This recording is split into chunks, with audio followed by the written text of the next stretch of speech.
Assalamu алейкум. Амансыз ба, ардактуу Мусулман Миртуганым. Ардактуу TCR каналыбыздын катталуучулары, көрүүчүлөрү. Дал ушул гигантты сиздер үчүн жарнама кылабыз. Анда кызык болсо, видеону аягына чейин көрүңүздөр. Мен болсо баштайм. Кыргызстан номери менен белгилүү Mercedes Gigant 814 интеркулер 96-жылы чыгарылган. Кыймылдаткычтын көлөмү 4, коробка механика, телефон номерлери бул жерде жазылып турат. Сырткы көрүнүшүн бир сыйра сиздерге көргөзүп кетейин.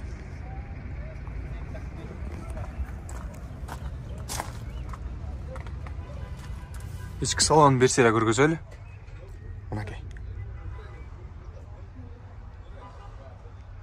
Бул жакта бир адам жашала турган место бар, орун.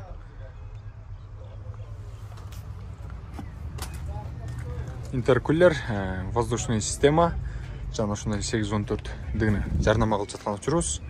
Мотору аябагандай жакшы, өзүнүкү таза. Түптөрүндө чирик жок, кош дөңгөлөктүү. 8ден ашык тоннаны көтөрө ала турган күчү бар, көрдүңүздөрбү? Артындагы жүк салчу жагы өзүңүздүн жеке бизнесиңизге жана ошондой эле чыгармачыңызга кандай нерсе болбосун бардыгына иштетүүгө болот. Жана ошондой эле үстүгө чийип кетүүгө бул жактан тепкичтери бар. Көрүп турганыңыздардай.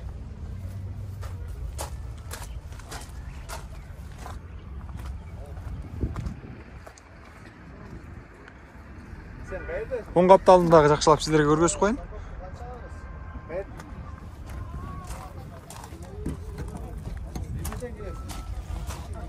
Көрдүңүздөрбү? Абалы тыккан жакшы, мыкты деңгээлде.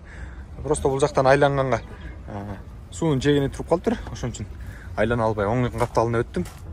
Эскертип айтайын. Мусулман Миртугандар, дал ушул жүк ташуучу унааны сиздерге сунуштайм. Баасы болсо, баасына келсек, $12.000. Сүйлөшүп, кемитип берүү жолдору бар. Эгерде телефон номерлерине байланышсаңыздар болот. Мен болсо жарнамалоону токтотом. Жаккан болсо чалыңыздар, байланышыңыздар, алып калыңыздар.